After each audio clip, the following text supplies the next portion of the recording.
Good morning. Hope you're having a great week. It is, I think it's Wednesday, February 21st. I am sitting at the shop waiting on them to open. This is also the place where I pay to park my truck. So what is going on? Well, a lot of stuff. So what's happened since the last video? Well, I think the last video I uploaded, I was waiting to drop off my trailer at Nintendo in North Bend, Washington.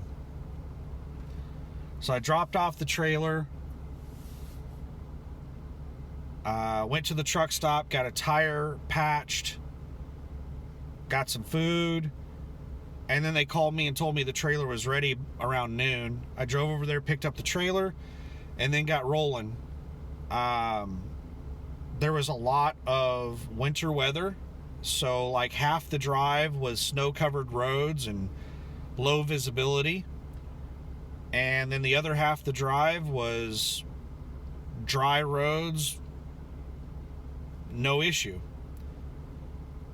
I made it to Ardmore, Oklahoma, to the Best Buy distribution center there Saturday morning at like 7 a.m. And the load didn't deliver until Monday morning, so I sat there through the weekend, delivered the load Monday morning, and then I deadheaded to the house, parked the truck, went home. And I've been dealing with renewing my license for about the past month and a half. And I finally got my license renewed a few days ago. So the main reason it took that long is because I have a hazmat endorsement, and they have made the rules, they've changed the rules on hazmat licensing. I can't remember exactly when they changed it. It was a few years ago. Now, hazmat endorsements require a background check by the TSA. So because of that, there's a whole bunch of extra steps that I had to go through. If I just had a normal CDL without hazmat, all I would have had to do was go down to DPS and redo my license for 8 years. But because I had hazmat, what I had to do was I had to schedule an appointment with TSA, wait for that appointment, go down to TSA, get fingerprinted, then go back home and wait for my background check through the TSA to clear. Once they notified me my background check cleared with TSA, then I had to schedule with DPS, go down to DPS, and renew my license with them. However, I found out when I went down to renew my license that I also had to retake the written test for hazmat. They said that I have to do that every time I renew, and I didn't know that. It was not on their list of requirements to renew your license. So I had to end up taking a hazmat written test that I wasn't planning on taking, so I wasn't prepared for it. I did, however, pass the test. And then I was able to renew my license, but only for 4 years instead of 8 years because I have a hazmat endorsement. And because I was already fingerprinted and everything, they put me in for a real ID license instead of a normal license. The normal licenses, they can just print out. The real ID licenses, they print them out somewhere else, and they mail them to you, and they give you a piece of paper that's a 30-day temporary license. And they punch holes in your old license to invalidate it. So then I had to go back home and wait for my new license to be mailed to me. And my new license arrived Saturday. This past Saturday, a few days ago. So yeah, the whole time I've been home, I've been dealing with renewing my license, basically. And now that that's out of the way, I'm trying to get everything prepped and ready to go back out over the road. So I came out here, it was below freezing temperatures Sunday and Monday. But Tuesday it was above freezing temperatures. So I came out here at 4 a.m. yesterday to do some work on the truck. to replace the alternator belt, to tighten the generator belt, and to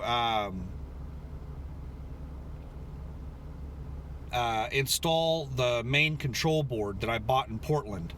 For anybody who doesn't know the story on the main control board, the generator is mainly two halves. You have an alternator that produces DC power, and then you have a generator that produces AC power. Well, all the alternator does is charge the batteries. The generator runs the HVAC system. And the generator side of my APU has not been working for about a year and a half. And the reason it hasn't been working is because the main control board went bad, and that part's been on back order for years. It's really hard to find one, and I finally found one last time I was in Portland, and I bought it for $650.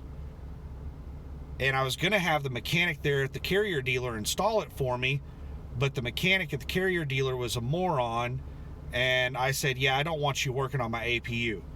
I made a video about that. Well, not specifically about that, but I covered it in a previous video.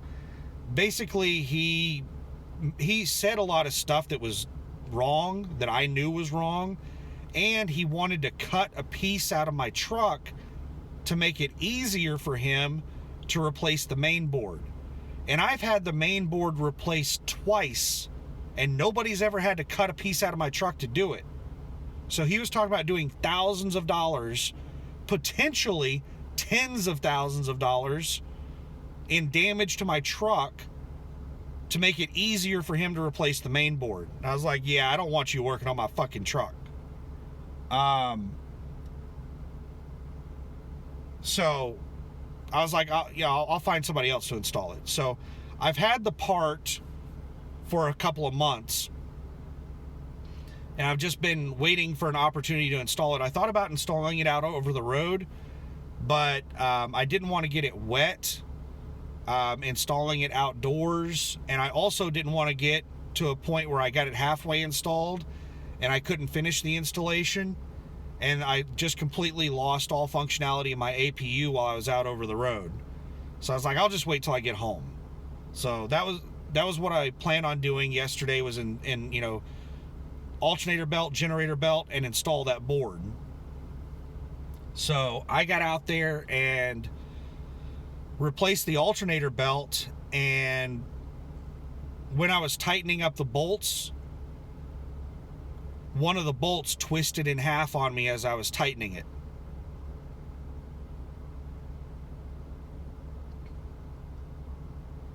So I came over here to the shop and asked them if they could help me remove a bolt that broke in half.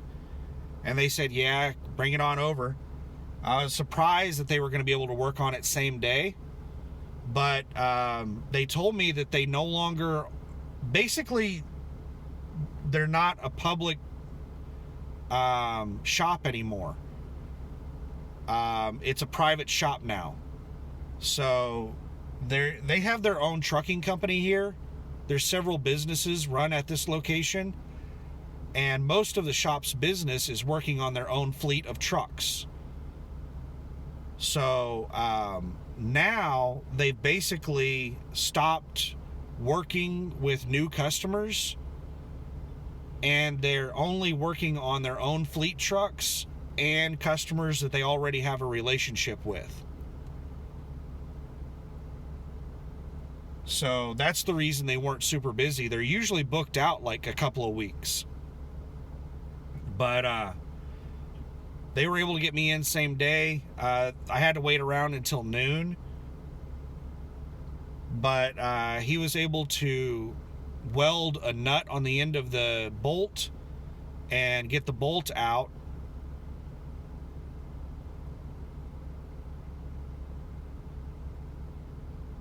But we found a whole bunch of other problems. Backtrack a little bit. Somewhere around a year ago, I brought my truck into this shop to have the alternator replaced on the APU. And there's only 2 mechanics working here now. There used to be 3. Trey, the APU expert, quit. So the 2 mechanics that are working here now are diesel mechanics. They're not APU mechanics. Well, Jeff, one of the mechanics working here now, is the one that replaced my alternator. And when he replaced my alternator, a whole bunch of parts fell out of it, and he didn't know where they went. And he just found a way to screw the alternator back on without the parts that fell out. And what we found out yesterday is that the alternator is not aligned properly. The alternator is not in the correct spot. The alternator is setting like an inch too far to the left. And it's causing a lot of problems because of that. The alternator belt is rubbing on stuff. He said that's the reason all my bolts broke off, is because the alternator is setting too far to the left, and whenever you're tightening down these bolts, it's, putting way too much pressure on them, and everything's out of alignment, and it's snapping off all the bolts and everything, and the belt is not spinning straight, and it's all fucked up. Turns out the alternator is missing a spacer. Those are the parts that fell out when Jeff was replacing the alternator last time, that he didn't know what they were, and he didn't know where they went. And he just put he went and found a bolt to, bolt on the bottom bolt of the alternator, and he just put it on with a regular bolt and nut that he found in the shop. And it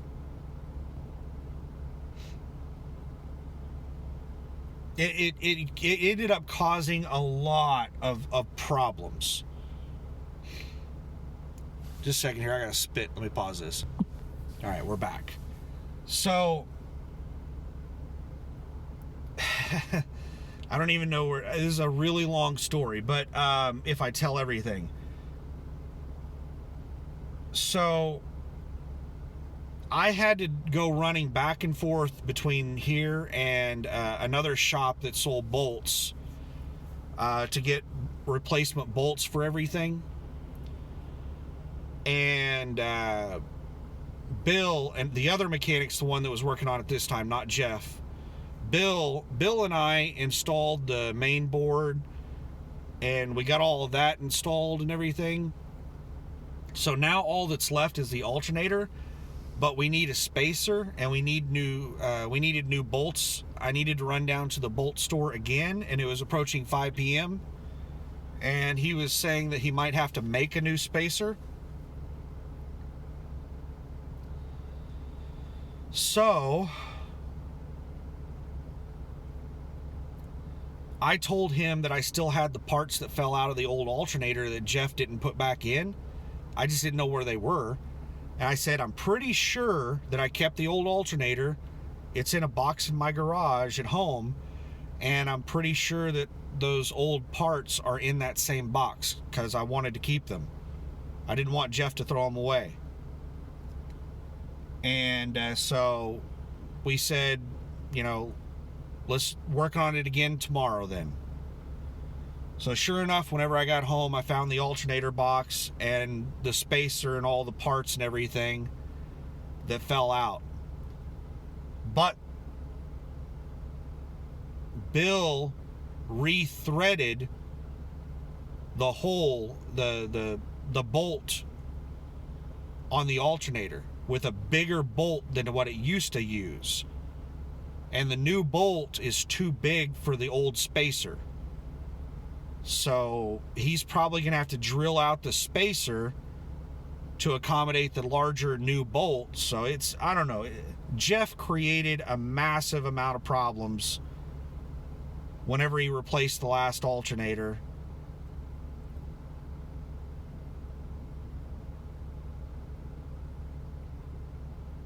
Drama, drama, drama.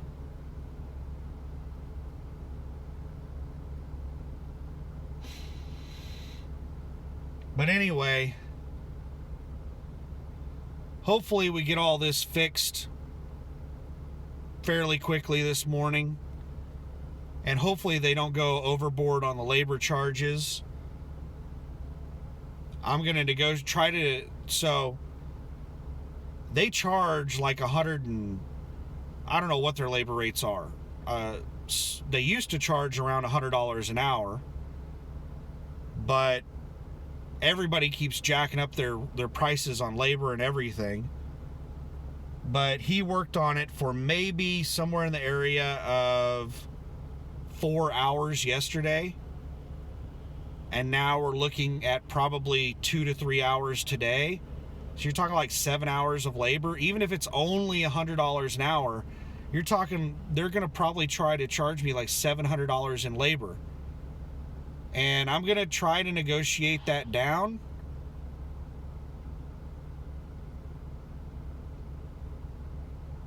Because all of this was caused by Jeff.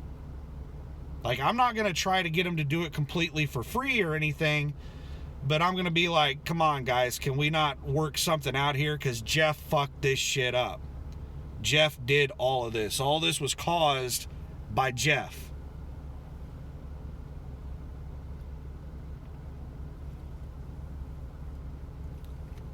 So we'll see what we can do.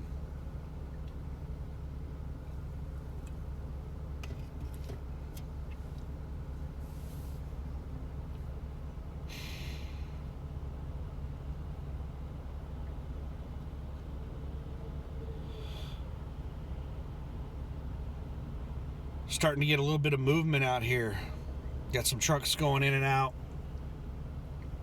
7 more minutes until people should start showing up and opening up the shop. So, you know, that's what's going on with me. I've got a ton of stuff to do before I can get back out over the road. I've been lazy the whole time I've been at home. I've been procrastinating. A bunch of this stuff I could have gotten done while I was waiting on the license to arrive, but I just waited on the license to arrive before doing anything, and now I have like a week's worth of crap I need to do. There's Bill. Bill's like the head shop guy. He's the one that's been working on my APU. So he just got here, so he'll go in there and open up the shop now.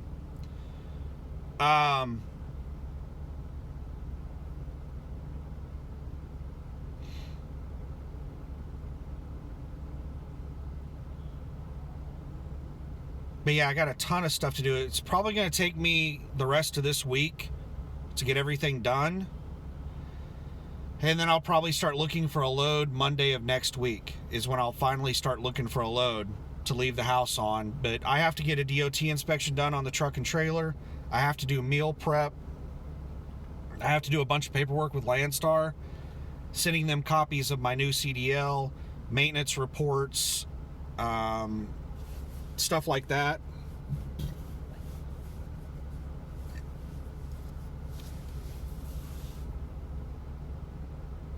I need to get my permit book reorganized.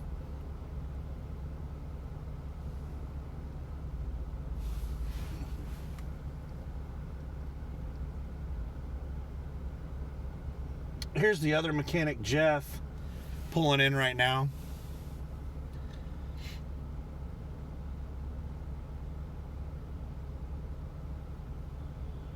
So I'm going to go ahead and wrap up the video, and then I'm going to go in there and shoot shit with these guys and start getting all this rolling. So, yeah, I'll probably make another video whenever I finally get back out over the road. Who knows, maybe I'll make a load board video while I'm looking for a load. But I was sitting here doing nothing, so I figured I'd get and do an update video. But that's what's going on with me right now. So I hope you're having a good one. Bye.